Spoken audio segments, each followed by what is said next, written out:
Many places are closed or operating differently due to social distancing and stay-at-home orders. That's no different for houses of worship, places where people usually gather for fellowship and praise. In this Night on Your Side special report, Aaron Dean shares how churches here in the East are finding ways to share the Spirit while slowing the spread of COVID-19.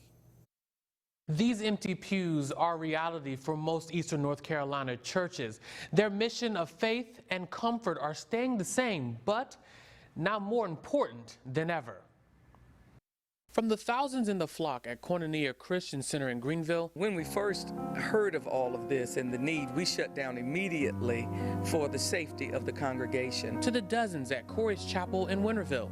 Just be prepared for anything. Church buildings may be vacant, but the gospel is still going forth through technology.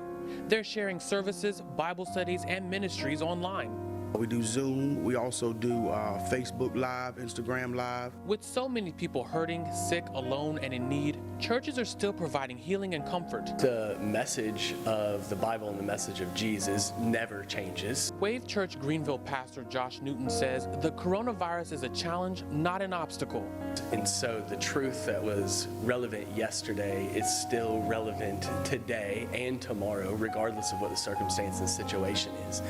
What we have done is we are speaking according to people's needs, which is what the Bible says. Support for church family and their neighbors isn't stopping.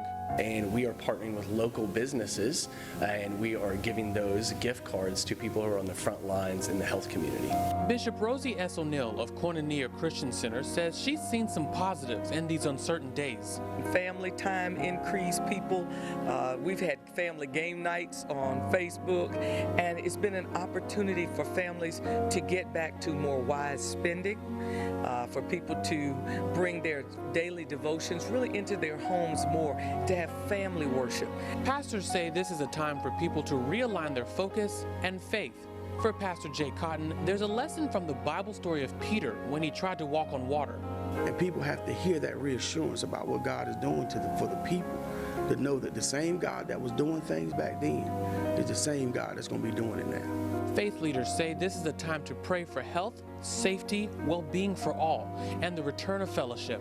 And honestly, I just miss the hugs, the connections, the handshakes, the conversations. They say there's no question the pandemic will leave a lasting impact on how we live and worship.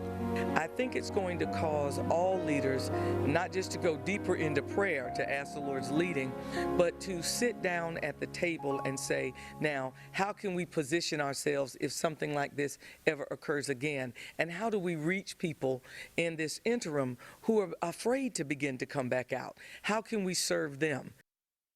As nonprofit organizations, these churches have also had to make changes on how they accept donations. Many churches are encouraging their members to give electronically, either by computer or by phone. In Pitt County, Aaron Dean, Night on Your Side.